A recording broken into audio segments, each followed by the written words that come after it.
You are watching Access LaPorte County Channel 97. Coming up next is the May 21st meeting for the Michigan City Parks and Recreation Board. You can find more information for this meeting by visiting www.accesslaportecounty.org. Welcome to the Michigan City Park Board meeting for Wednesday, May 21st, 2025. Would you please stand and join us in reciting the Pledge of Allegiance? I pledge allegiance to the flag of the United States of America and to the republic for which it stands, one nation, under God, indivisible, with liberty and justice for all. Thank you. Could we have a roll call, please? Yes, Mr. Glidden. Here. Ms. Sperling. Here. Mr. Hoffman. Present. Mr. Labus. Here. And Ms. We received the minutes of the previous meeting, May 7th, 2025. Are there any additions or corrections to be made to the minutes?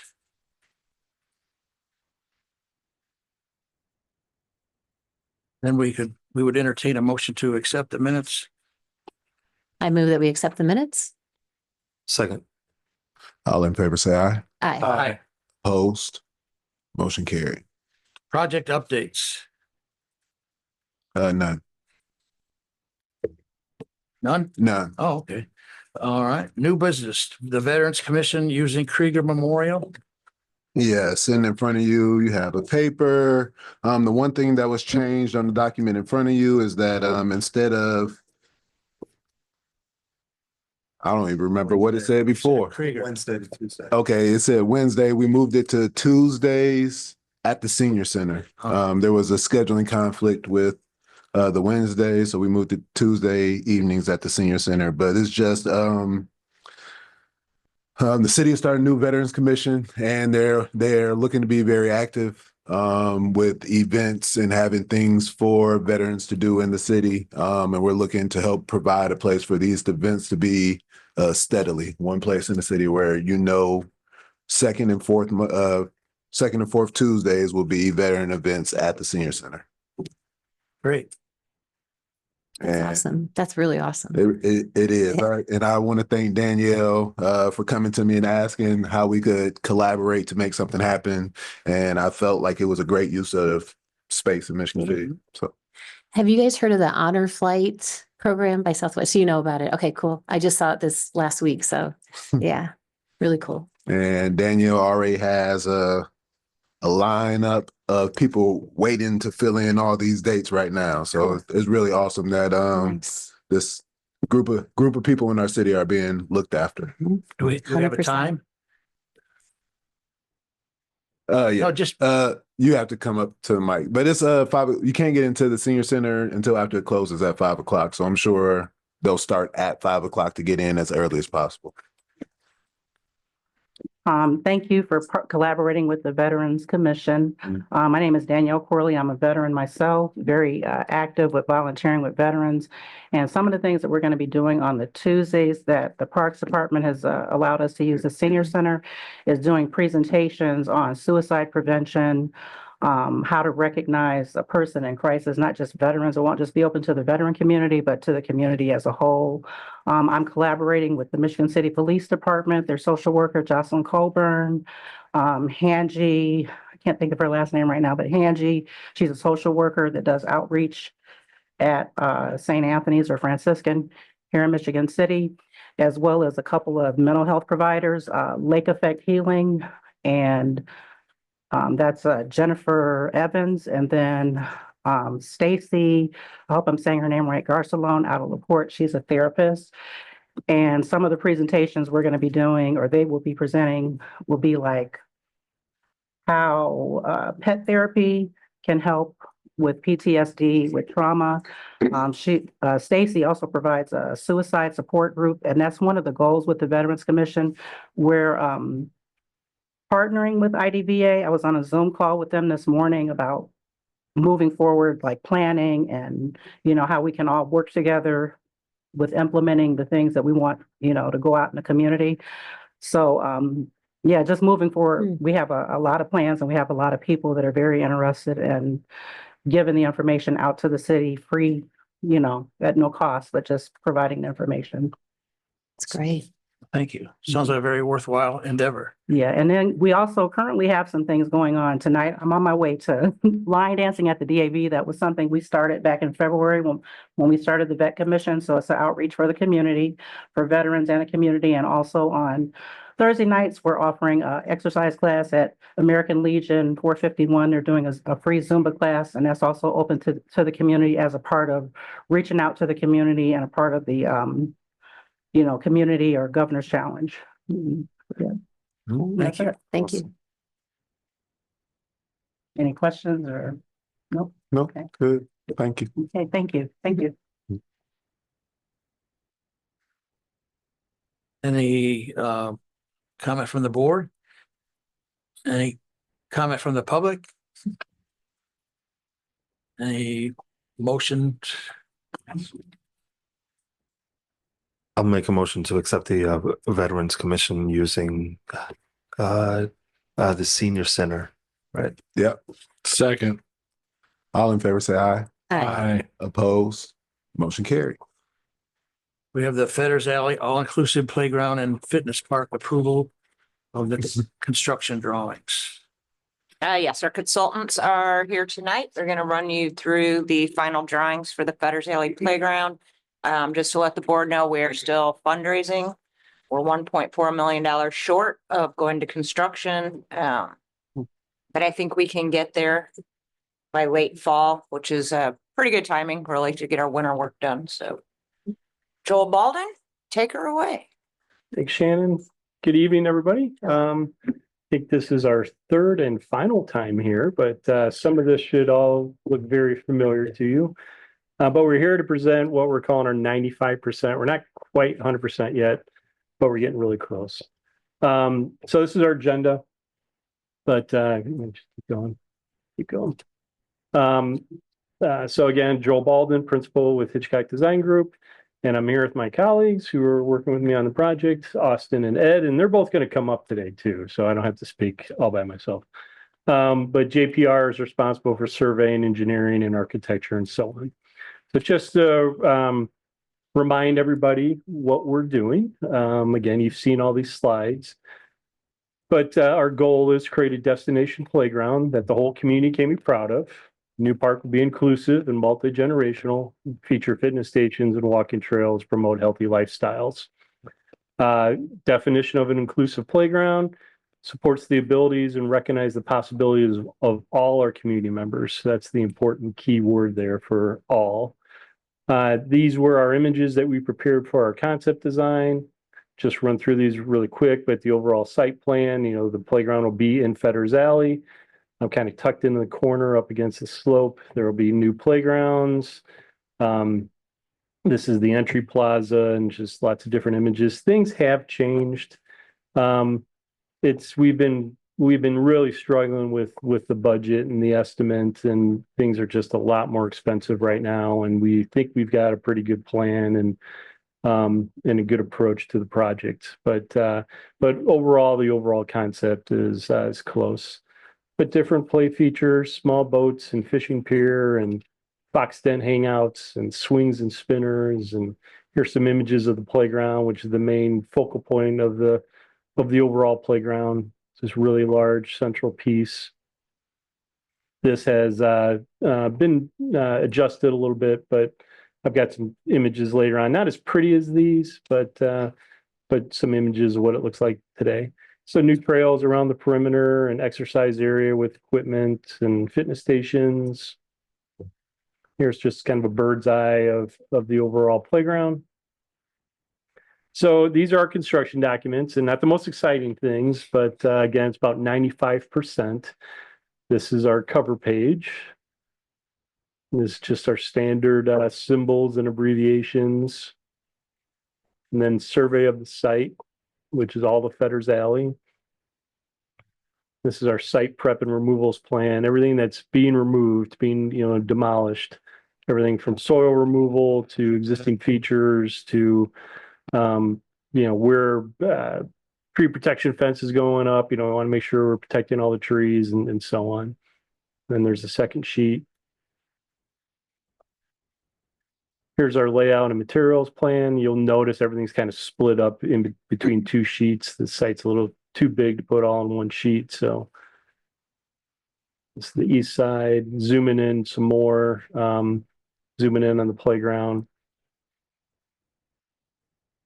Next one, just the other half. Exercise area.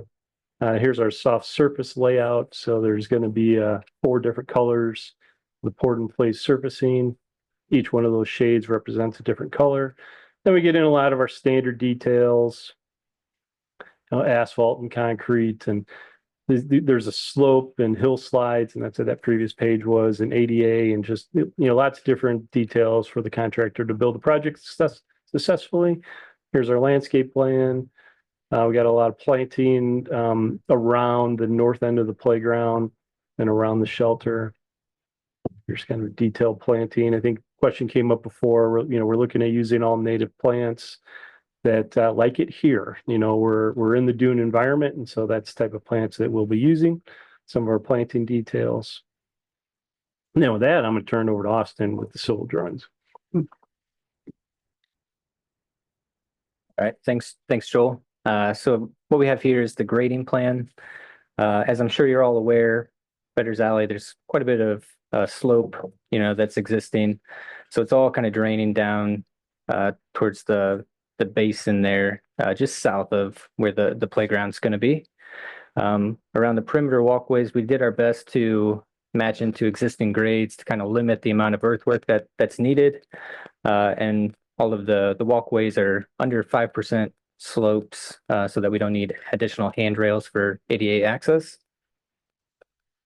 The next sheet is just a continuation showing that walkway around the perimeter, matching into existing grades. This is the utility plan, showing utility connections. We have a sanitary connection coming from the senior center up in the northwest corner, coming over to the new restroom. We have a water connection kind of at the intersection there of Fedders Drive in the northwest. That water service is connecting over to the new proposed restroom, and then electrical connection in the southeast corner. We're pulling from an existing panel, making enhancements to that and taking it to the building. Erosion control plan here, really just showing where we think there's some erosion control measures, such as bank stabilization to help with grass growing, silt fence protecting sediment runoff. Some of the standard details for erosion control. And then this last sheet here for civil plans is some of the typical details, construction details for catch basins, trenching, utility installations. With that, here's Ed. Good evening. My name is Ed Kowalczyk with JPR. I was responsible for the architectural, structural, plumbing, mechanical, electrical. Thanks for having us here. We'll start out with the structural sheet. We just show a foundation plan with some structural details that display how the building is going to be set on the ground and concrete and those kind of things. The next plan is a framing plan that shows the trusses and the hip roof that we designed. It has an alcove underneath so that you have a nice entryway that's covered for the 2 restrooms. Then you have a floor plan. You notice that we have 3 stalls in the ladies, 2 stalls in the men's with 1 urinal. We went through some steps there to figure out what would be the best combination. We figured to at least have 1 urinal, but also if a gentleman comes in and needs to do a visit, they can have choices of which one they want to go to. There's also a family restroom and a storage room. One of the challenges with the family restroom was we wanted to have a adult changing station we were asked to provide. That was very difficult to fit in there. So like Joel mentioned, we had a tight budget, and I feel like the whole team has gotten you as much building as we can for meeting inside the budget and still have longevity with the building. This is a reflected ceiling plan. Now that's the roof plan. You have a hip roof. We have added a dormer that has exhaust and intake louver. We don't want to put that above the door or near the drinking fountain. Obviously, a restroom has auras that you don't want where you're drinking out of the drinking fountain. So we put that at the other end of the building. It's a full gutter and downspout all the way around, so you won't have water dripping all around the sidewalk outside the building. This is an exterior elevation sheet, and we are suggesting these colors, which the park department mentioned they liked, but that can be decided at a later date for final colors. And it's fiber cement siding with standing seam metal roof, which will give you some longevity, but also cost effective, and it also is aesthetically pleasing. This is the color charts that we chose from. On the left is the fiber cement choices. On the right is the standing seam metal roof choices. Then here's some building sections that just give you a look at what the building would look like if you cut it open and looked inside. You can see the roof framing and the trusses. You can see the center corridor where all the maintenance chase. That's where we would work on the restroom toilets if need be. These are wall sections just showing how to construct the building. Then we have the room finish schedule and toilet accessories that shows all your toilet paper holders, paper towel dispensers, that sort of thing, hand dryers. And then some window and door details. We do have some upper windows that allow natural light in there, but they're set high enough that someone can't peek in and see what's going on in the restroom. This is an electrical site plan, so any kind of power or lighting that goes to the team's site, this would show that. And we have our electrical lighting and power layout. You see the lights are laid out in the ceiling plan. And we don't have any power in the roof, but we just showed the roof plan there. Keep going, please. Notes and items for electrical. More notes and details for electrical. There's some exterior power outlets like that detail you see on the upper left. And then there's a panel schedule showing what circuits run what. Then we have the mechanical plan. You can see the exhaust fans that'll be above the restroom and the family room. That's what is going to be exhausted out, that louver that I mentioned in the dormer. And we have the mechanical notes and fixture schedule. And then the plumbing drawing. Obviously, the biggest one here would be all the plumbing fixtures in the restroom, which is the whole point of the building. And then the plumbing fixture schedule and its details. More plumbing details. And I'll conclude it. And I'll wrap it up here, but some of the products that we're looking at. So we'll be doing some outcropping stone for some retaining walls when we're building up into the slope. Picnic shelter will be very similar to what was just built at Water Tower. Now here's our proposed one of our picnic tables. There'll be other just standard wood picnic tables, but these will be all black too. Bench, trash receptacle. Then these aren't great and they're not as pretty as the other ones, but we've gone through and made a lot of adjustments to the playground. But here's some images of the main central piece and what it looks like today. Just zooming in a little bit closer. And then kind of the overall playground. There's more pieces to this, but this particular manufacturer is supplying all these pieces of equipment. So our next steps, we're going to be wrapping everything up here in the next few weeks. We'll go to the next slide. And then we'll make a determination once funding is in place to go out to bid and when construction will happen. So that's still to be determined. So I think that's it. Any questions for us? Just a quick question. What is the like the area that this will take up? Like what percentage of the Fetters Alley will that take up? Roughly. It's a good question.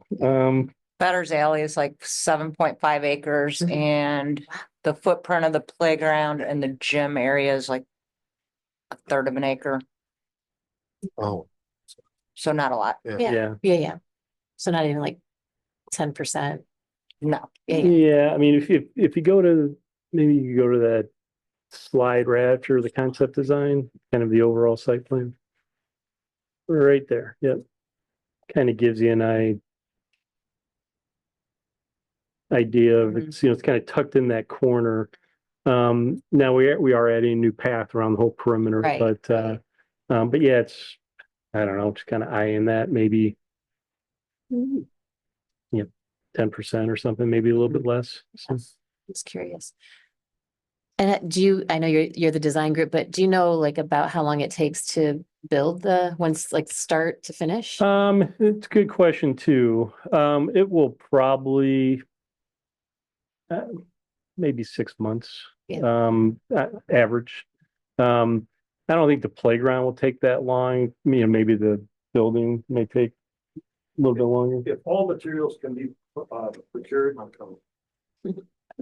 If all the materials can be procured as normal, it'll be about 6 months, he's right. Sometimes in this environment where even after COVID, the materials are slow getting here, especially with the tariffs coming and other things. So any delay, that would probably be what it would come from as Yeah. materials come in. We're having this, even with some of the playground pieces. One of the reasons why we modified the main structure is because it was an extremely long lead time. We didn't want that, so we kind of got it down to normal practice.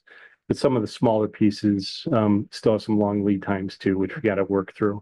But yeah, we'll probably, and we haven't set the construction schedule yet, but probably be at least 6 months. Yeah. You'll probably give them a little bit longer. Just curious. Thank you. Talking about the rendering and everything with the looking at one of those that you had there with I think it was the playground, is the one with the tall look like sticks or something that was coming out. Mhm. What type of material is used to make that are you going to use to make? It's all metal. It's all metal. Yeah. Okay. No, some of the playground is kind of that pre-molded plastic, but majority of it's metal. Majority of metal. I was just thinking because looking at the size, and how much is sticking out, and a lot of times we have the reports of damage reports. That was the thing I was thinking. Okay. Yeah, Thank you. we're going with, it's pretty high quality manufacturers on pretty much everything. So, Okay. Yeah, Anything? another quick question regarding the material and that's eventually going to have to be purchased, procured in order to do this. Do we know where that most of that stuff will be coming from? I know that's probably a tough question for you to answer, but As local, is it going to be, I mean, where's that stuff coming from? Because we still have the uncertainty of what's going to happen with tariffs and so forth, which could even, we do, and we've been asking a lot of those questions, and everyone is uncertain in what's going to happen and how it's going to affect them. But we're pretty sure everything's American. So, but it's hard to tell. They all get Right. products back and forth. It is a So if I global can economy. comment on that, like the main tower feature in the park will be constructed by an American company in Minnesota, is Yeah. that correct? They're in Minneapolis. The custom pieces. So Yeah. that's gonna help, but we're still looking at the possibility of 12 months out for some of this.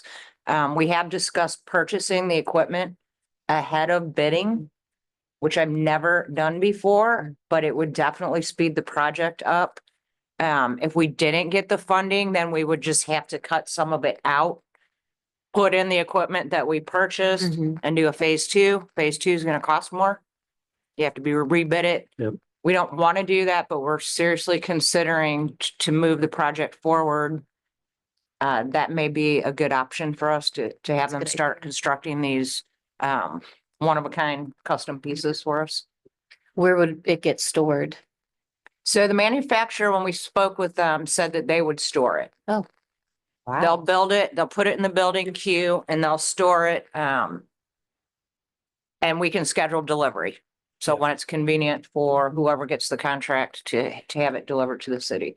I would assume they'd want to get paid for it though, right? Before it gets delivered. Well, if they're gonna Well, construct it, it's custom, yeah. Yeah. Yeah. And then I can mean, we may hold back like the delivery fee part of that. Yeah, because yeah, We yeah, haven't yeah. received it. It's just odd because you're paying for something that's not in your possession. Mhm. So is it something we can do before we get the funding, or do we have enough funding to at least pay We have for enough that? funding to purchase the play Okay, equipment. I think that's a really good idea. Yeah. So, yeah, we just have to look at the legality of that. Like I said, I've never done that Yeah. before. Mm. We've done down payments before, but Mhm. Yeah. so we'll keep you posted. This has been a tough one. Mhm. Yeah, schedule and costs has been, we're still working through the schedule. it really just, it makes me skittish because I just had a roof put on my house. And the roofer actually purchased the materials that he used a long time ago. He had them in storage already. And he told me if I were to wait or whatever down the line, the cost that it would be then versus what it is now. And it was big difference. Yeah. So that, you know, as the financial arm of the city, on the city council, that just, makes me, whatever hair I got, stand up. Yeah. So, Yeah, it's a challenge. It's a challenge on every project right now. So, but we're all working through it. So thank you. Thank you. you're welcome. Thank you. Any comments from the board? Any comments from the public? Hello, Board. Scott Mellon, 200 Kenwood Place. Yeah, I made several notes during that presentation. When I heard all-inclusive playground, I thought that was a good idea. But I didn't know that included a building with, 3 bathrooms and 6 bathroom fixtures plus the family bathroom. So there's more than 6 fixtures. The most expensive construction is going to be that building. I think we could get a lot more playground if we didn't have that building, and the building, I don't know. I didn't see what made this all inclusive. It looks like a kind of a regular playground to me with walking paths. So I can comment on that. Please. So we have wheelchair accessible ramps going up to the tower. We have wheelchair accessible play equipment, rockers, the boats. We also we're adding Braille and sign language panels to some of the public art features that are tactile elements. We have the music garden, we have sensory gardens. We've got adaptive chairs for kids that are immobile completely, for the zip line and also the swings. So what we're trying to accomplish is to provide for vision impairment, hearing impairment, mobility impairment, the autism spectrum, the box dens that you saw, they lightly sway. They're put a little bit out of the busy activity area. That's for kids that have kind of a sensory overload, and need to have a quiet place, and rocking tends to quiet them down, and hopefully they can rejoin the play. So we have looked at pretty much everything that we can think of to make it inclusive for everyone. And then commenting on the restroom building in Fetters Alley right now is in horrible condition and it needs to be demolished. And there are no other restrooms on that end of the park. So I think we're at 660,000 on the restroom building right now. That's the portion of the budget, but it's necessary. The family restroom with the adult changing station is needed because there's going to be a lot of people coming to this park that are adults that do need to be changed, and that's not possible in a regular public restroom. There's no dignity in laying adult on the floor in a lobby that's open to the public. So that's a very important part of this piece as well. Okay, I appreciate that very much. You're welcome. Correct. Yeah. I'm willing to bet the bathroom building goes over $1 million. Just given the. I think we're at 660, aren't we, Joel? We are, and we've made a number of accommodations. Yeah. Yeah, we're still finalizing the budget, but we are value engineering this down right now. I mean, it seems so. I don't see waste here. I'm not saying that. It's going to be a big chunk of your budget, the bathroom, but I can see why the park wants it, and I can see the absolute utility of having it.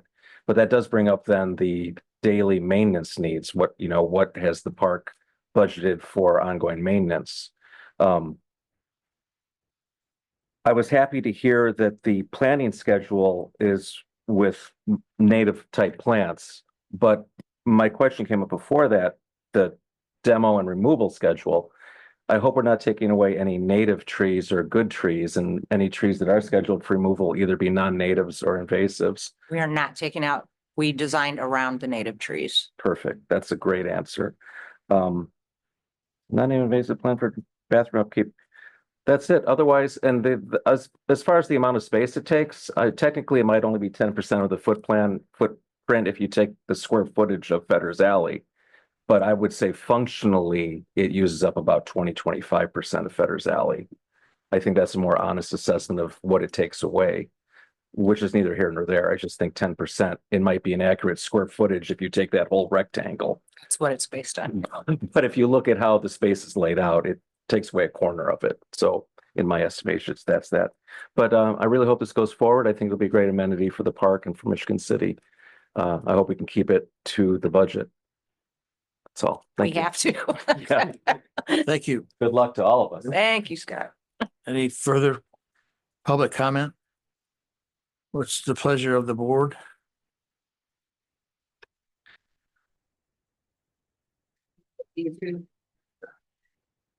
I move that we approve the Fetters Alley All-Inclusive Playground and Fitness Park approval of 95% construction drawings.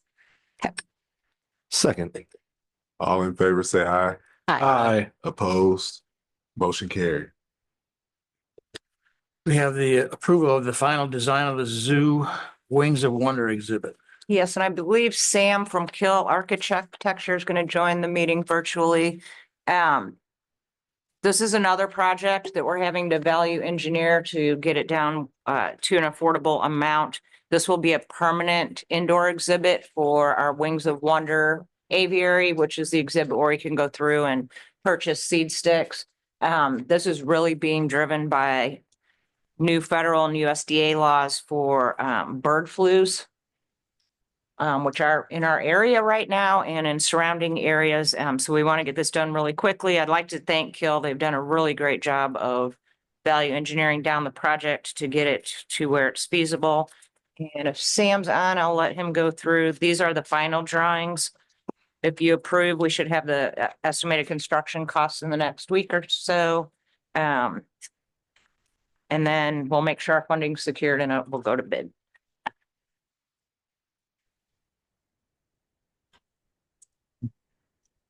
Hello, can you hear me? Yes. Yes, hi, Sam. Hi, thank you. Yes, we've been working on getting pricing for the revised drawings to bring the overall cost down. And we anticipate budget numbers coming in end of this week or first half of next week. And we anticipate those being about 20% lower than what we had previously. So somewhere around 420,000 is our an approximate estimate, but we'll have more detailed numbers from Holiday shortly. Currently, we have 95%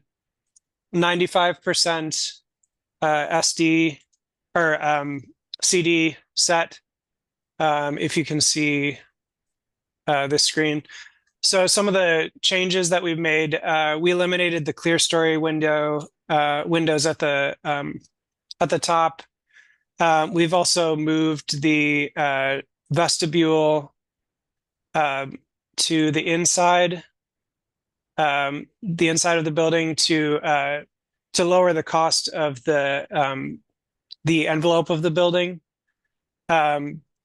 We're also just building out the envelope, the structure, the mechanical, all of that, but retaining the interior floor as either earth or some sort of paver system that will be appropriate for the birds. And then the interior enclosures will be built out by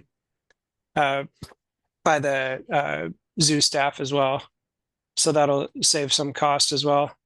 The building is a rigid frame steel structure, just a simple gable structure with light gauge steel around the exterior and insulation. And then we've included a rooftop mechanical unit, which feeds directly into the space so that we can avoid ducts where the birds might sit, and which would make cleaning up high very difficult. And the plan also includes, let's see if I can go to the elevations. It includes windows on every side as well. So some of them slightly higher, some of them with larger expanses of glass. But they also will include a ceramic frit to prevent bird strikes. Just since there's so much glass in this structure, and also the purpose is to house birds, we want to make sure that they're safe both inside and outside. But yeah, we'll have the pricing within the next few days, and we'll update everyone then.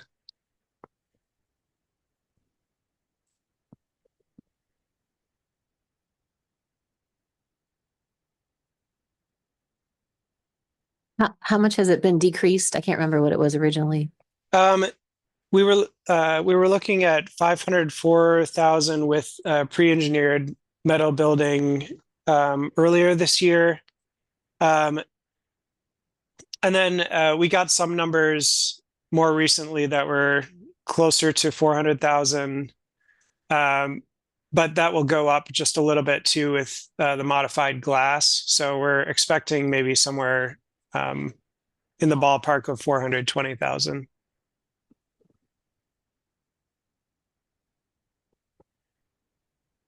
So yeah, close to a 20% reduction. Shannon, how does that match up with our budget for that? I'm working on it. Okay. Okay. Again, this has been difficult to find funding, but we have a few options.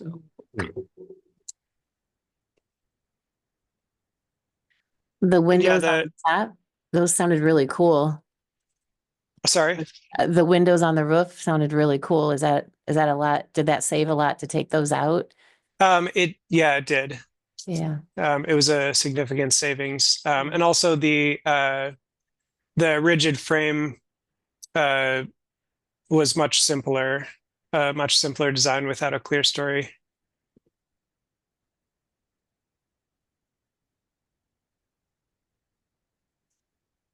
So then removing those windows at the top, there will no longer be any windows on the roof, correct?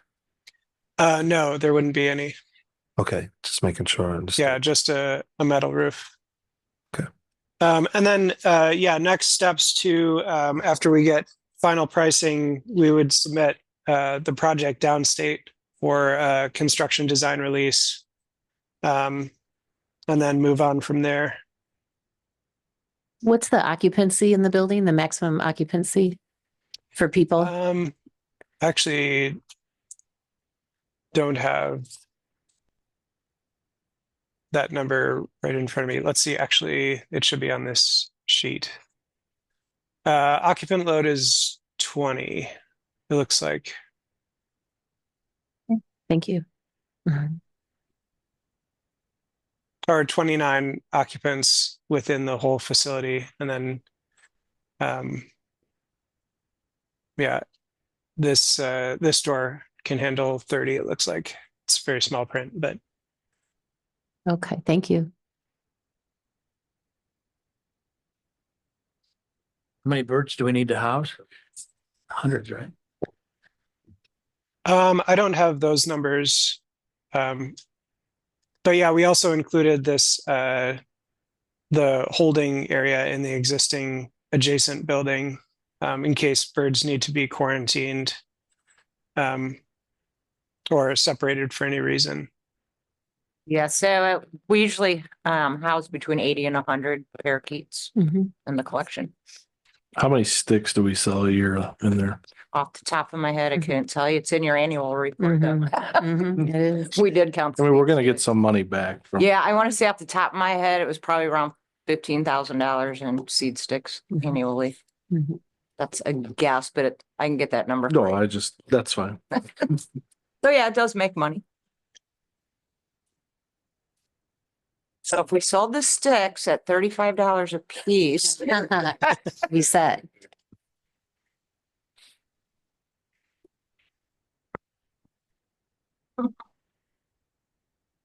Is he done? Yep. Okay. Yeah. Any comments from the board? Any Sure. comments from the public? Hi, Board, Scott Melvin, 200 Kendall Place. I understand we're trying to hit a price point. Budgets are always paramount, but this is a square building. It's really boring and it doesn't really stir men's souls like good design can. I wonder if you can't get an alternate quote in this estimation with the clear story, something that gives it some architectural significance. I mean, this is a structure that will be with us for 50 years or more. So it doesn't house other birds. This is just parakeets. There are some larger birds. There's exhibits built inside the space, so they have separate cages. They don't have access to the public. Okay. But yeah, it'll have some bigger, like, I'm trying to And think then what was in there before. the occupancy load feels a little light. The occupancy feels a little light. I've been through that aviary and it doesn't take much to get 20 people in there. So I know these are all compromises and budgets are very difficult to meet. But do we want something that's just barely functional? Or do we want something that is additive to the zoo and is better off in the long run, I guess? I don't know how to phrase it. Just, I think it was Daniel Burnham said, make no small plans, they don't stir men's souls. I might be garbling things, but I don't think this square hip roof building stirs this man's soul. Anyway, thank you. Thank you. We can definitely add the clear story roof as an alternate because it looked really good with that on top. But again, finding the funding is going to be difficult right now. Yeah. Guess I'll also add that part of the need for the building is protection for the birds from the enclosure that we have now. So that's kind of the rush to find the funding for this project, and us looking into alternative funding sources is because the birds are at risk. Yeah, it will allow 24/7, 365 housing for them in all weather.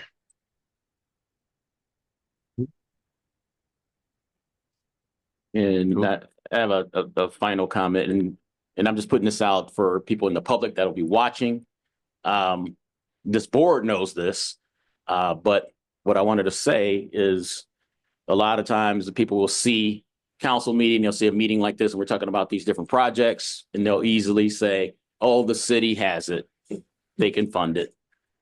I wish that were the case where we can dip into a big bag of money and do what we need to do. But we are going through some trying times here in the city, in the state of Indiana, with some of the laws that are being passed and some of the things that are happening. We simply don't know what type of dollars we may lose regarding tax income coming in from property taxes and so forth. So right now it is very difficult for us to even give estimates of what's happening. I mean, I see this all the time. People say, the city's got it. That's an easy cop out for a lot of people to say, but we cut our budget last year. The city budget was cut about 5 million or so out of a $70 million budget. And when you get close to 10% of your budget there, that'd be about 7-8% or so. And it may have to happen again. We don't know at this time. So hang in there with us. Shannon is doing what she's doing here, and she's working at it. And we're trying to make sure that we're able to fund these projects. But we are really going to have to dig in and find the money, different sources, whatever it may be. So I just want the public to know how difficult this is going to be on us this year. But we're going to do what we can to make sure these projects come to fruition one way or the other. So I just want to, like I said, tell the public here that no, the city does not have it right now to be able to just, dump a ton of money on this because there's a lot of uncertainty as to what's going on. And we have to, as a council coming around here in August, September, when we start to build our budgets and see what we have for next year, really, you know, look at the dollars. Hopefully we don't have to make huge cuts again, but I don't know what's going to happen. Like I said, based on laws that are being passed in the state of Indiana. So we're working at it. Hang in there with us, and we're doing the best we can to make sure these things happen. Shannon and the board here, the people who work for the park department, they've done an excellent job, bringing these things to fruition or trying to bring them to fruition. So we're working our tails off to try to make sure, we get these things up and running. Thank you. Any further comment? We'll entertain a motion, please. I'll make a motion to accept the approval of the final design for the Zoo Wings of Wonder exhibit. Second. All in favor, say aye. Aye. Opposed? Motion carried. We have the state design release applications for Wings of Wonder exhibit. Yes, so there's 3 applications that need to be filed with the state of Indiana and approved by the state of Indiana before we go out to bid. And this is for the same exhibit for architectural, electric, and mechanical. And I would ask that the board approve those so we can get them filed. Any comment from the board? Any comment from the public? I motion to approve the state design release applications for the Wings of Wonder exhibit. Second. All in favor, say aye. Aye. Opposed? Motion carried. We have junior golf 2025.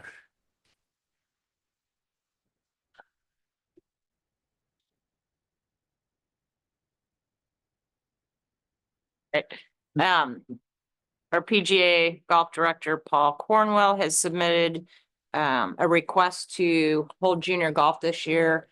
This is the camp that we used to have, and it was all done in 1 week. So this year he'll have 3 different age groups, 11 to 13, 9 to 10, and 6 to 8. And it's on Tuesdays. There'll be 4 Tuesdays. The price is $100 per child. The camp includes 45 minutes of instruction and then 15 minutes out on the course. And I'd be happy to answer any questions you have. So it's a question, ma'am. So understand 45 minutes of instruction, 15 on the course. There's no break time between each. I'm trying to think of the transition from one group to the next. Is he anticipating that it would be a smooth transition to go from, I'm just trying to see from 8 to 9 and then group to the directly other. from 9. It doesn't seem like it's enough time to transition to the next group. So I'll bring that up to Paul. But if you could put in your motion then that he can adjust the times as needed to make Okay, it work. yeah. Thinking, that like a 15-minute break, we're talking Right. about little kids here. There's no way they're going to be just lining up nicely and be ready and prepared for him. Yeah, I know none of mine would. Yeah, and I don't have a lot. Lunchroom. Yeah. I'm just concerned a little bit with the price. I mean, we're looking, Price as well. Yeah. I mean, we're talking 4 hours for $100 when we're gonna approve the city hoops camp at $40 for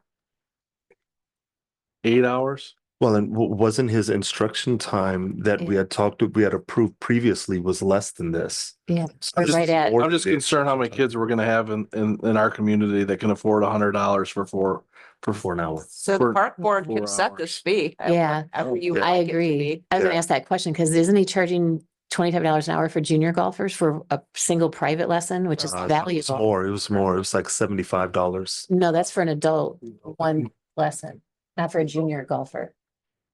Yeah, I thought it was. Yeah, it's from, It doesn't Yeah, it him was- anyway, does it? No, yeah. no, that's the Right. city. Yeah. revenue, So you can set it out. Either way it whatever goes, works. $100. I agree I- with Mr. Lavis. $100 is a Yeah. little excessive. Because if I'm gonna send my kid, and if I'm a parent, and I can send them to one for 8 hours for $40, or to one for 4 hours for 100, Mhm, that's a no-brainer. And Yeah. if we don't invest in these kids when mhm. they're this age and get them out on that course for more than 15 minutes or whatever, or for $100, I just don't. I think we're looking at a few kids whose parents can afford this Right. rather than opening it up to the city where we're trying to get more and more kids involved in activities. I'm open for anybody else's thoughts, but I think it's a lot. Would there be the option, let's say we're already talking about the time, an issue with the time and an issue with it.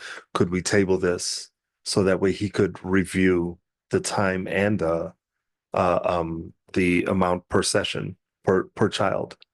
Or when does he want to start? Yeah. June 17th. June 17th. Okay. I mean, yeah, that's a good point. It could be a 50-minute session for like $10. Well, I was gonna say. I mean, the board can Yeah. Oh. set the fee at whatever you like Yeah. tonight. Yeah. I mean, I'd say 4. Yeah. I mean, I'd like to be. I would pay for 30. I mean, I would like to be at, 25 or 25. I mean, if yours is, and we're looking at the next one, is 8 hours for basketball, right? So we're at $5 an hour for that, right? Well, so what is yours? Will, we're saying for the basketball one. That's right. It's on the last. So $40. May I chime in just for a second, Yes. yeah, please. please? Don't make this decision tonight to change the fee. I would find out what makes up the $100 fee. Talk this over. If you're going to do anything, table, get some answers. I would not make a decision tonight to change this without having a sit down conversation with the golf pro.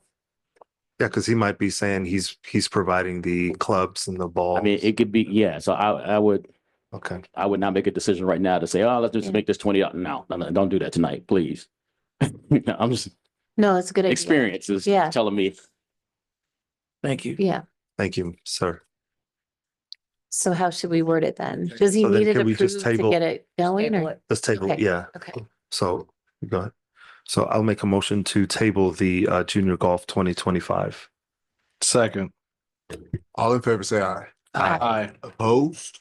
Motion carried. I have a real quick thought on this is besides the summer basketball camp, and then we have the camp for the kids that, the day camp. Are there, I can't remember because you're doing so much. Are there other camps where we're charging like so much per lesson or?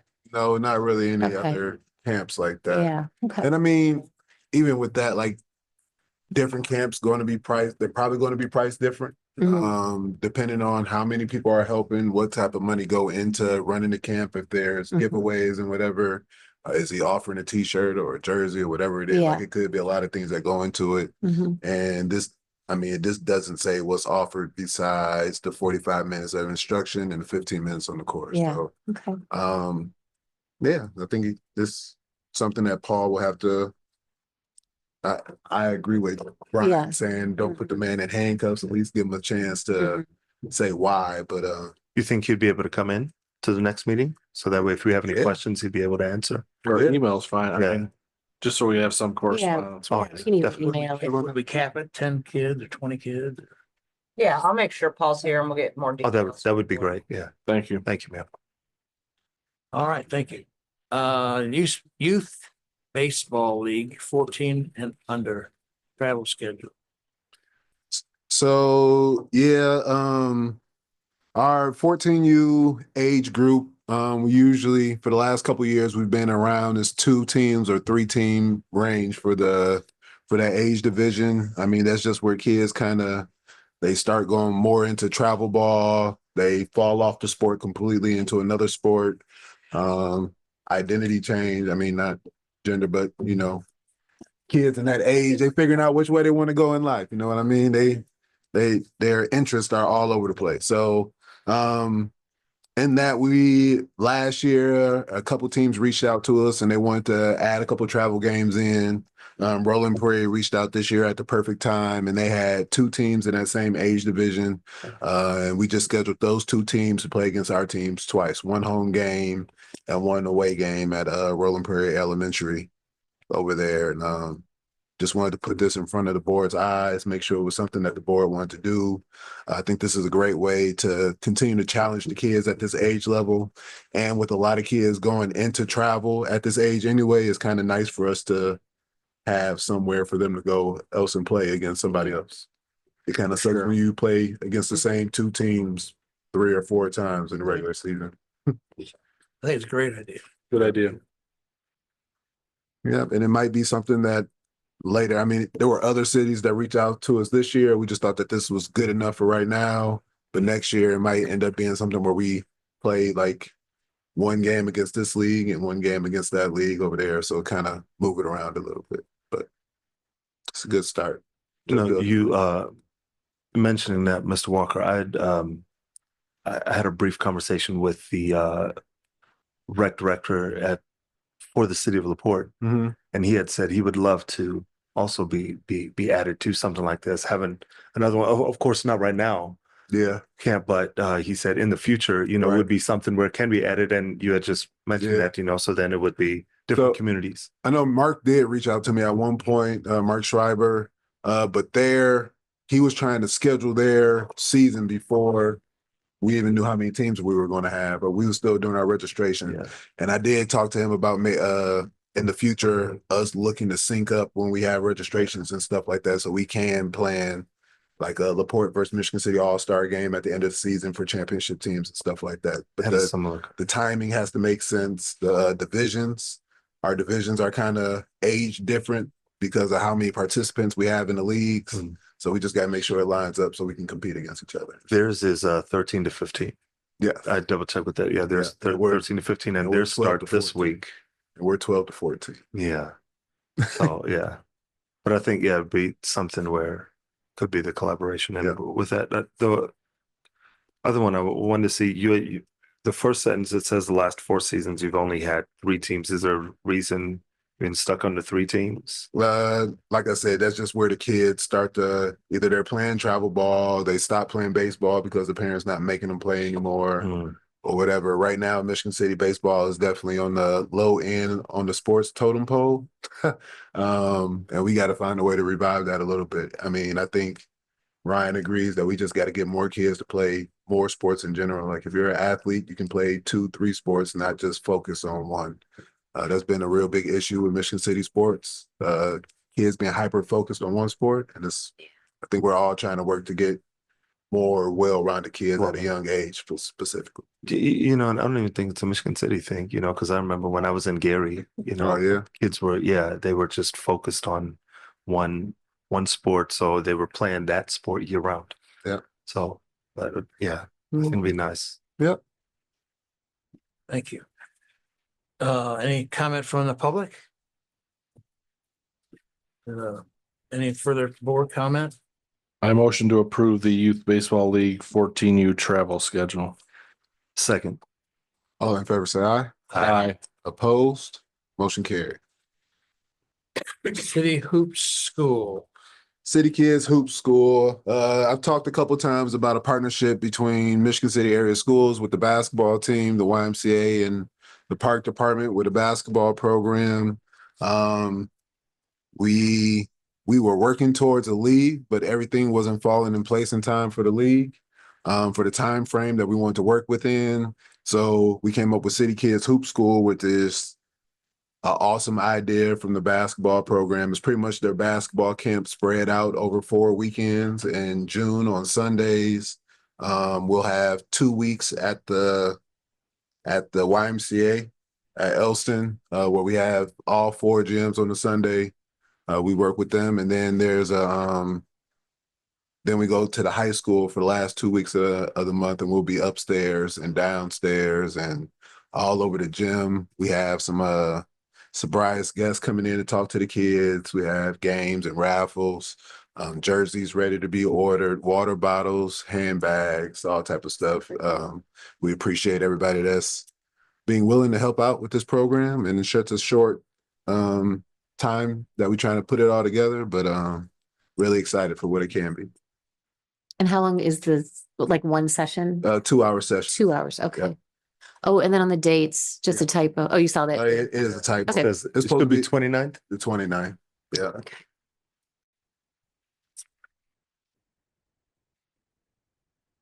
Sounds awesome. Thank you. Yeah. Get your kids there. Get your kids there. And $40 is really priced for the city, especially for a lot of the giveaways. I mean, the stuff that the kids will get throughout the 4 weeks. Our plan is that every week that the kids show up, they'll get something else for free. So you get incentivized for coming to every week. You'll get 4 nice gifts for coming every week. But yeah, that's the plan. It's cool. And the Y just offers that space. Do they charge for it? So they did charge for it. The way, I guess that'll be on the next agenda because I thought it was on this one. The partner program agreement. It's structured. 15% of the funds go. 15% of registration goes to the YMCA for the building for the rental fee. 15% actually comes to the park department for our part with the registration. And then the rest goes to the basketball team. They're operating and running the camp, everything. We won't have to be there day of at all. It's all the back. Well, I will because I'm part of the basketball team, but the basketball team is their camp. So they get the rest of the funds. Oh, it's their camp. Got it. Oh, that's so cool. Yeah. Oh, that's awesome. Yep. Yeah. Very cool. Any public comment? We'll entertain a motion about the City Kids Hoop School. I move that we approve the City Kids Hoop School. Second. All in favor, say aye. Aye. Aye. Opposed? Motion carried. Reports of the officers, superintendent's report. Yes, thank you. I'd like to report that the golf merchandise additional appropriation was heard by the city council on second and third reading last night, and it was approved. So thank you, Councilman Dabney, for sponsoring that ordinance and moving it through quickly. Awesome. I attended Health Foundation of LaPorte strategic visioning meeting on May 13th. They are completing a 3-year strategic master plan, and they're going to have some different focus areas in 2026 moving forward on what they fund. So that was an interesting meeting. Just to remind people, they did give the Parks Department a $750,000 grant for Fetter's Alley. $250,000 of that is set aside in a maintenance fund for future maintenance. So they're a very important organization, and I like the focus of their strategy moving forward, and I will share that with you once it's finalized in their plan, which should be in October of this year. And Monday, I attended the Senior Center's Volunteer Awards Banquet, where many of the seniors received awards for volunteer service to the center. In 2024, their volunteer hours were over 8,200. And I think I kind of opened up with remarks like the Senior Center is just a building. Without you guys, there's nothing. And when you look at the hours they record teaching, they all have different skill sets, and they're teaching business classes, arts and crafts, painting, language skills. So I just want to congratulate all of them for their awards and thank them for their service. First photo, please. Thank you. Yesterday, the maintenance crew moved Waterbird. This is a sculpture that was purchased with ARPA Neighborhood Beautification Fund. So thanks, Pat Volts and his crew. It looks great there. There is going to be some sealing done around the base, and I'm looking into another art project to kind of paint the base and extend some art out onto the sidewalk area to make it a little more vibrant. Water Tower Park, the mural was completed there earlier this week. There are some games that are built in here. There's checkers, the chessboard in the middle, tic-tac-toe, there's tag circles. So this was a cool addition to the park. Again, this was on the old section of tennis court. So Pat's guys went out there and sealed it up nicely, had it power washed, and that will be featured at our ribbon cutting. Again, I'd like to remind you that is on Saturday, May 31st at 11 a.m. So come on out. We'll have food and games and raffles and giveaways. So it should be a great community celebration. Is Will still singing? Me. No, he's not. No. That would I'd like to also thank our design and engineering team, Hitchcock Design Group and Jones Petrie Rapinski. They both donated $500 each to pay for the giveaways and the food and the ice cream. So that was a really nice contribution. 2 beach toy boxes were constructed by a park maintenance crew. I'd like to thank Rick Rampala. He requested this. He donated, I believe it was $100 in cash. And then all of these, what he called rescued orphan toys that he's been collecting over the years as he volunteers with our Monday morning beach cleanup, so they are fully stocked for the holiday weekend, even though Mother Nature's not giving us much summer. Hmm. So thanks, Rick, and thanks to all the Monday beach cleanup volunteers. Yes. Yeah, Monday evening beach cleanup. They changed it from the morning. The Parks Department experienced a lot of storm damage. I have never seen anything like this in my life. This is the fence along Singing Sands Trail from near the Amtrak crossing down to the first railroad gate, pretty close to the entrance of our skate park. Sometime on Friday night or Saturday morning, a high power NIPSCO line fell and it literally was snapped off the wire. Hit the fence, electrified it. It ran down 150, 200 feet of the fence, blowing off all the hardware, caused a grass fire, top right corner. Oh. The grass fire ran 700 feet before it was contained. This is extensive damage to the fence. And Pat and I were talking about it, and we think the only thing that saved it from like just continuing down the line is the gaps where the rolling gates are for the railroad. So we did have a contractor scheduled to come out tomorrow. They'll be surveying the damage and providing a quote. We're seeking 2 other quotes as well, but at this point, this is emergency for a couple of reasons. If those fence panels come down, it allows access to the railroad, and we are under an agreement with them that that area has to be secured at all times while we lease the property. So we will move very quickly. I can't even guess what the damage is here. But yeah, I've just never seen anything like that. Shannon, will there be insurance involved? Yes, I've already filed the claim with the insurance to initially get that started. It's going to be well above our $5,000 deductible. So that happened. At the golf course, they lost 3 very, very large pine trees on hole 14 on the south course. Lightning struck the south course pump house, so we had no irrigation until the electric panel was just completely fried. That has been replaced since. The lift station out there for the south course restrooms failed. We don't know if it was from a power surge, strike, what happened there, but sewage backed up into the south course restroom building. We had a 27-hour power outage at the courses, resulting in a loss of $1,385 in food and ice cream. The zoo, thank God, had minimal damage. They had a large limb fall on one of their fences, but they were able to remove the limb and repair the fence in-house. Also regarding the zoo, some good news, because y'all look so sad right now. They held their I can't pronounce that. Zoopolis 500. Thank you. Last Saturday. This was a tortoise race sponsored, or with some additional programs sponsored by the Indy 500. Duke was the winner. I think that shows George there, but Duke beat him across the finish line, and they had a really tasty after party of some fresh watermelon. So even though the weather was kind of chilly, we did have a good turnout, and people really enjoyed having something different to do. Then afterwards, there was a story time, arts and crafts. So good time at the zoo. I like the names. I can't pronounce. Awesome. Zoopolis. No, the names of the turtles. Oh, how about Fluffy?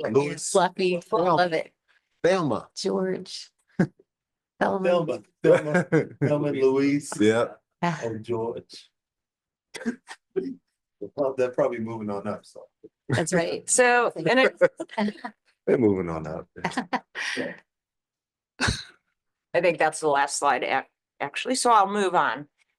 So as you can see, this bad weather in May has been extremely disruptive to our entire park system. I can't tell you how many tons of sand Pat and his crew have been moving for the last 10 weeks, and it just keeps coming back. Like we talked this morning and I said, can you imagine if they had not built the winter sand berms? I mean, it's just been consistent. I don't think I've ever seen that much sand cleaned up pre-season in my 30 years. Hmm. Now, I've seen it blow in one event, but just consistent every day. So thank you, Pat. Thank Rick Missick, who does all the beach sanitizing. Also Glenn Moisen, who was doing the bulldozing to level the beach out. I went through there early this morning and it looks fantastic. Amazing work that they even have the beach leveled. In addition to all of these other things going on, we are taking a huge hit to our revenue. You know, the majority of our revenue is outdoor based and we depend on good weather. Our parking operation was open last Saturday and Sunday. Compared to last year, same weekend, we were down 46%. Golf revenue, January 1 to May 15th is down 30%. Our sticker sales are up a little bit, 5.5%. I like, the positive sandwich. A little bit good news, a little bit bad news, a little bit good news. But weren't our annual sales up, revenue up for the golf course for the memberships? Yes. Right. So we got to remember that. Yeah. Yeah. Yeah, that's, There you go. well, no, that's included in here. This Oh, and the whole includes, thing? this is all revenue. But is that- Concession. But aren't a lot of them bought before the end of the year? They are, I'm just saying like from January 1st to May 15th, It's like all year to date. golf compared to last year, that same period Yeah, is down 30%. right. But I'm saying that what happened towards the end of December was up over the year before.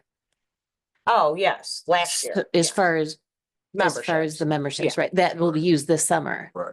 Correct, but it doesn't weigh into 2025 revenue. Revenue's still down. Yeah. Because year to year, every year, we're selling them in December. Right, but that was up over the year before, like a Right. good amount. So anyway. go It's ahead. still a loss to us now. I mean, it was more revenue in the fourth quarter of 2024, but first quarter, second quarter, 2025, we're getting hit. Yeah. Bad. So sticker sales were up a little bit. I just want to remind the public, July 3rd is the last day to get your stickers. So even if you have a registration and it's still valid and you got a sticker on it last year, bring it back down. It's still valid. You can get another sticker. Don't wait till you get your new registration in August because we're closed. So July 3rd, please get down, get your stickers. Senior Center had the automatic ADA doors completed on their restrooms, which is a much needed upgrade and the seniors are very happy. We just closed our insurance claim last week for the May 7th, 2024 hail storm, which damaged 45 roofs. So it seems like as soon as we got that closed out, we got hit again, but Start we're over. turning into insurance experts, so we'll get Yes. through it. And Memorial Day weekend is coming up quickly, even though it doesn't feel like it outside, but we have a lot of activities going on. On Friday, the first Live at the Lakefront concert is AC/DC Thunderstruck tribute band. It starts at 7. Saturday night, there's another Live at the Lakefront, Motown Nights with the Moods. Saturday there's an EBP beach volleyball tournament down in Washington Park. Michigan City's Farmed and Foraged Market opens for the season this Saturday. That's 8 to noon on the corner of 8th and Washington. Saturday through Monday, we have a new event, new for the city taking over, and that's Michigan City Food Truck and Music Festival. It'll be held both days from 11 a.m. to 7 p.m. They have a great lineup of food trucks, a great lineup of bands. So even if the weather's a little chilly, throw a hoodie on, get down there. There'll be a lot going on. It'll be a fun time. And where exactly is that?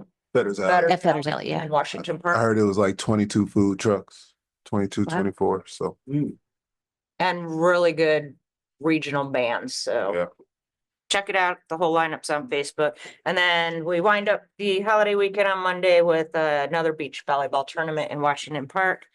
I'm glad to report there is no vandalism because Mother Nature did enough in the last 2 weeks. We can't take any. Thank you. The Assistant Superintendent's report. Yeah, so I'll start off with events. First up, May 28th, Tuesday, May 28th. Actually, Wednesday, May 28th, from 5:30 to 6. I'm gonna start over because I'm messing this all up. I did that too with Eve Beach. Wednesday, May 28th, from 5 to 6:30 at the YMCA, we have our last free basketball drop-in clinic. It's been 3 other ones. We had to cancel one because of the volleyball tournament, the boys volleyball tournament at the high school.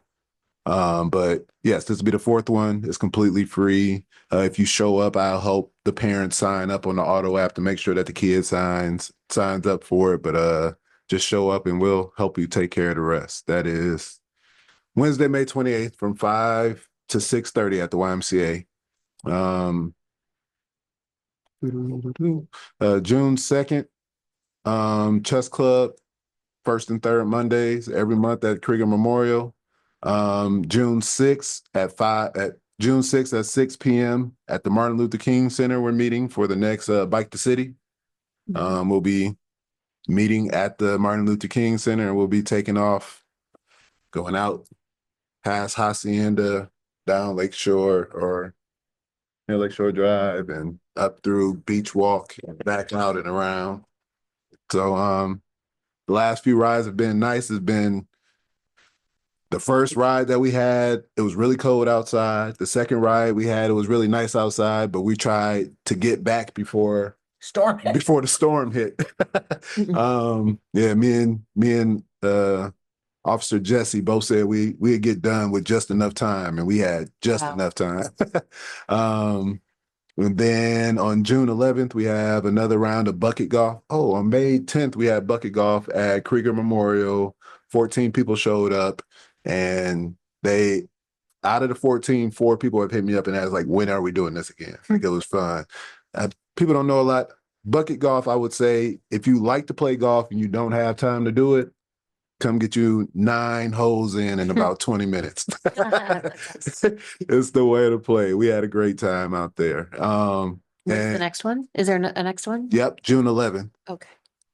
June 11th at Water Tower Park from 3:30 to 6:30, and we'll have another park board meeting before then. So I'll remind you again before then. And our next pour and paint is June 12th at Krieger Memorial. Everything you can sign up for on the auto app. And I'm not even done yet. Tonight, City Kids Hoop Camp was approved, and those signups are live now. As of 6 o'clock, they're live now on the auto app. You can sign up for that. City Kids Day Camp starts in 2 weeks on June 2nd. And we're really excited for that. The counselors come in next week to do all their pre-planning and get ready to move into our classroom. And I know I'm really excited for City Kids Day Camp this year because my baby's going to go. How many kids do you have so far? Do you know? Signed up. Yeah. I think it's 19 kids. I checked today, 18 kids. A lot of parents sign up morning of, like they're bringing the kids that day and they'll sign up. So, we're expecting somewhere around 28 to 35 for the first week. That would be on par for what we've had in the past. So yeah, excited for that. Juneteenth celebration on June 19th. A lot of blasts and stuff going out all over Facebook right now, but we'll do a complete media blast and newspaper and radio and everything. But we have finally all entertainment under contract. We have over 35 vendors for our vendor market. That's arts and crafts and community resource. We'll have free food from noon to 3 o'clock, but we also have food trucks that'll be there. The game truck will be there at noon with laser tag and video games for kids. The fire truck will be out there for touch a truck, and they'll have hats and water guns out there to play with. The Muni Band is still performing on Thursday, Juneteenth. We just moved them up a couple hours to fit in more entertainment. It will definitely be a noon to 10 p.m. entertainment field for anybody and everybody. It's a lot of stuff. We tried to make sure that we got a lot of things covered with this event. So I think it'll be a fun one for the whole city. And again, that's Thursday, June 19th, starting at noon.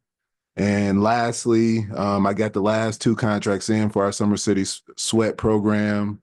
We have right now 6 different instructors for free workout sessions, Tai Chi, yoga, beach boot camp, sunrise strength, and Sunday night deep stretch wind down. It's a nice program to be able to have 3 to 4 options a week to get a free workout in for people who want to start working out but don't want to pay for it. It'll be moved around to parks all around the city, so stuff will be going on all the time. And hopefully Monday I can get the full schedule out and start pumping it out, because that starts on June 2nd. And you can sign up for everything on the Auto app. And On the Auto app, or you can just call in to the park department, and the number is 219-873-1506. I always forget. So just call and we'll help you out. So Thank you. that's it. We have Right there, but it's not. the planning commission liaison report from Mr. Hoffman. The next meeting for the planning commission will be the 27th. Nothing to report. The zoological, pardon me, the Port Authority liaison report. I went to their meeting on Monday and they did not have anything that concerned the park. The Zoological Society liaison, Mr. Labus. Yeah, the only thing need to report is sadly, their word of warning. Tickets can only be purchased for Brew at the Zoo on Eventbrite. So people go on after they see we're having things, and then they make a fake site and say, hey, there's only 10 tickets left. Venmo me the money and I have them. And so don't get caught up in that. If you want to go, it's $50 on Eventbrite or it's $75 at the door. So anyone that's probably trying to sell them to you on the side is fake. Also, the brewery or vendor spots are only available from the Michigan City Zoological Society Brew Committee. If someone else is trying to get you to be a vendor or to contact them, please do not do that. So sadly, with this is anytime you put anything online, people make fake accounts and try to get people to do that. I know they did that when we went to played at the Colts Stadium, and some parents were worried we're going to be out of tickets. So we bought some, and it's out of our control. So just FYI, so make sure you go on Eventbrite to buy your tickets for Brew at the Zoo. Don't get scammed. Thank you. Attorney's report, Laura. I've got nothing to report. All right, thank you. Director's report. Department of Finances, Mrs. Sperling. thank you, Mr. President.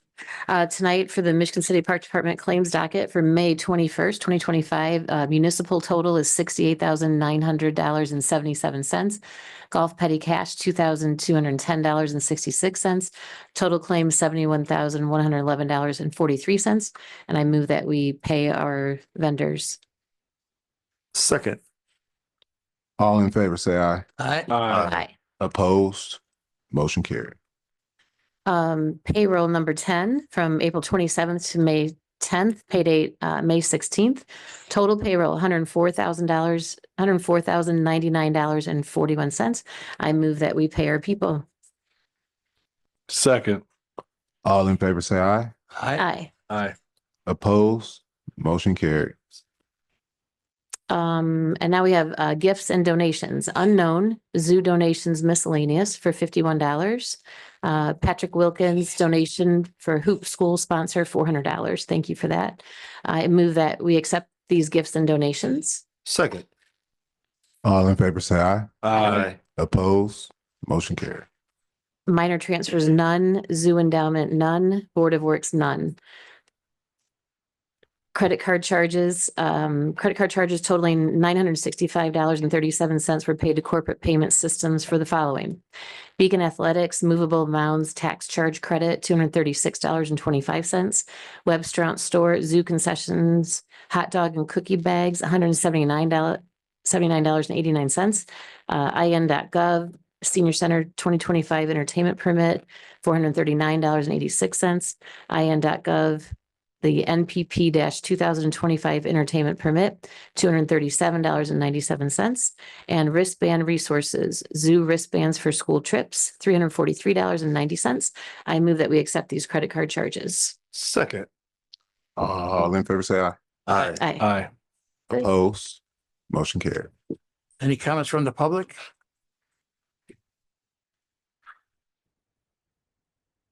Hey, board, Scott Mellon, Turner County Place. I misread the agenda. I thought public comments came first today, and I was trying to make it 6 o'clock.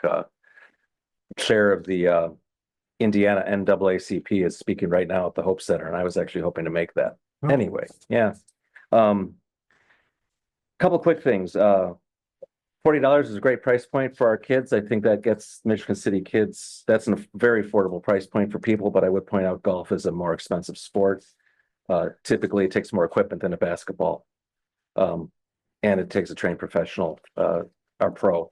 So I'm consistently amazed at all of the things that are happening with the Park District. And again, a real shout out to both Shannon and Will for the real heart they put into this. It's really impressive. It really is. And I'd like the public to understand, I don't know, this is widely misunderstood in past years. The splash pad is open this year and it is free. Free splash pad. It's completely free if you have a city sticker. But it's been broken in the past and people think it's a charge and all that. So that's all misinformation. It's free and it's open this year.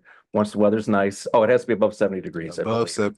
Above 70 degrees. Wind chill factor. Okay, enough of the good stuff.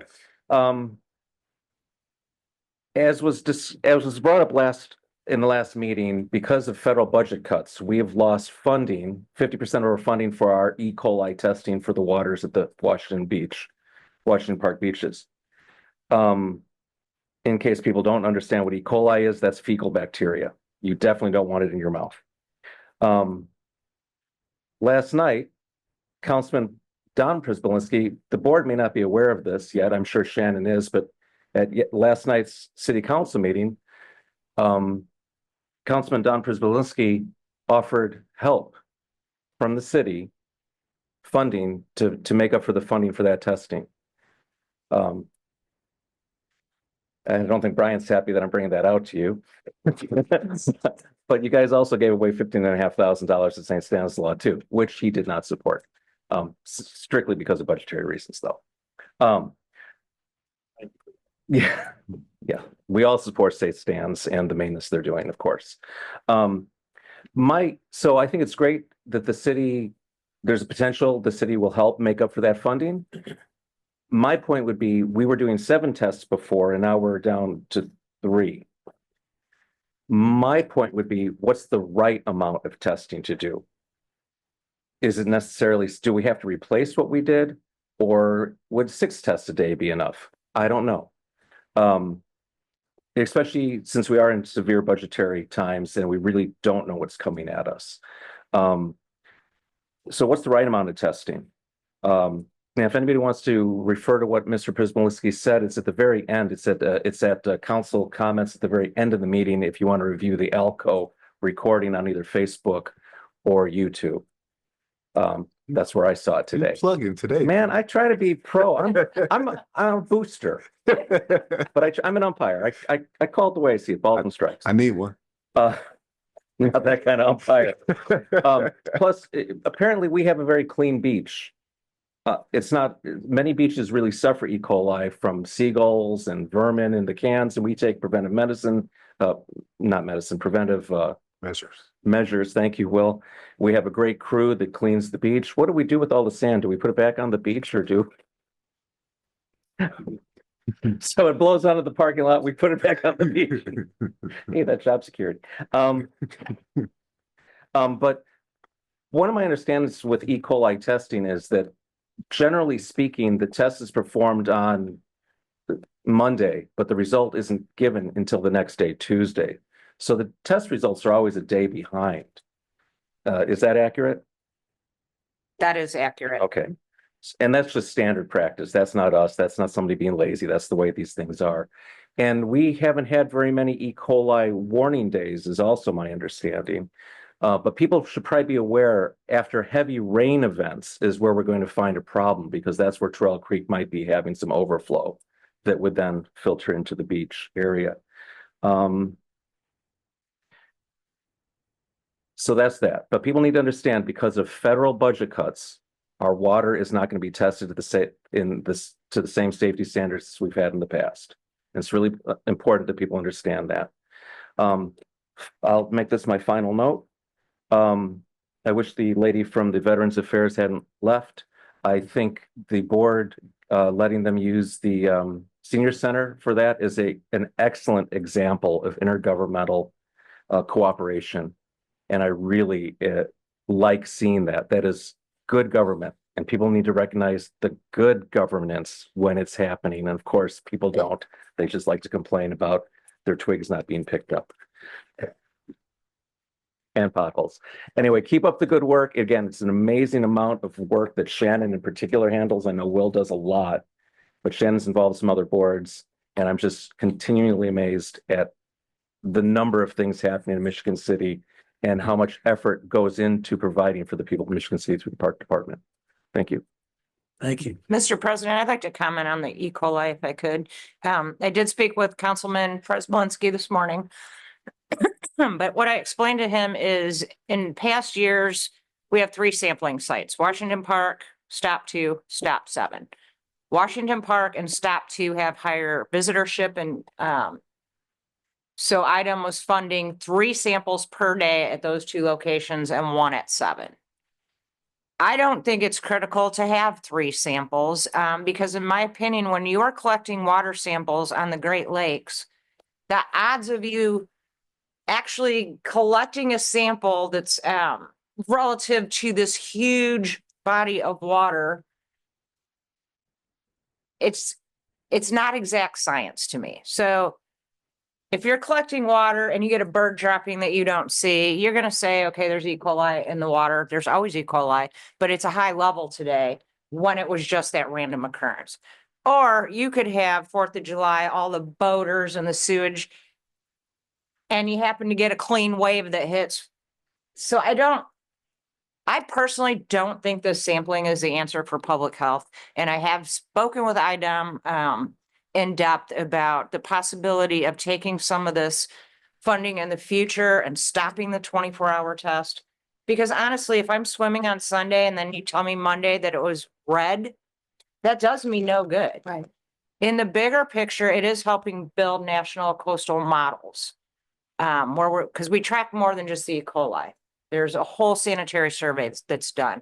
So that's where we've determined when it rains a lot, it's not only like sewage overflows, but in the dunes, all the animal feces runs downhill into the tributaries and then out into the lake. So our discussions now are if EPA funneled through IDEM would start funding the testing equipment that we need in the labs in Northwest Indiana, and then the 2-hour test strips, and allow us to be more proactive with notifying the public.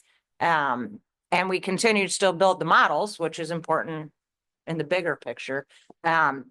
So I told him that was great. I really appreciate the council backing up the Park Department and, stepping in with something that they thought might be a public health issue, but I don't think it's any worse if we test 3 samples a day to 7. So I would encourage people to, if you have IDEM connections, let's move this forward and get better equipment and faster test results. It makes more sense for our visitors. That's Thank great. you. Thanks, Shannon. And again, to reiterate, we only get like 1 a year at the most, right? Positive test, E. coli. We were closed. 1 out of 3 locations was closed 1 time last year. Right. We are one of the cleanest beaches for a couple of reasons. We sanitize. We have an animal feeding ordinance. You cannot feed wildlife in any city properties that are along waterways. So that includes Trail Creek as well as Lake Michigan. We've covered all of our garbage can lids that are in Washington Park and along Trail Creek to keep birds from foraging. So we're doing all those things, but it also has to do with the flow of the lake. So, as you get into, say, the Port of Indiana, all that water is just like swirling like a big toilet bowl. It's not, or it's coming through us. It's moving quickly. Yeah. The sand cleans it. And we're just lucky that we have, one of the cleanest beaches in Indiana. Mhm. Thank you. Any other comments from the board? I just have one real quick. I look back and it is a junior can sign up for private lessons, 5 of them for $125. So it's $25 per lesson for a private lesson for juniors. So he's basically asking to charge the same price for a group lesson, which, you know, we definitely can go lower. So that's all. I just want to mention that as we think about this. I went to the Patriot Park on Saturday and they have 360 people playing soccer, 360 kids playing soccer, and it's a very well-run league and they do a great job. And they complimented Pat and what they do out there. He's doing fine with the rain, but he has to modify the temperature a little bit better. Shut the dome. Any other comments? And I would entertain a motion to adjourn, even though I don't have a. Still? So moved, Mr. President. Use your Thank you.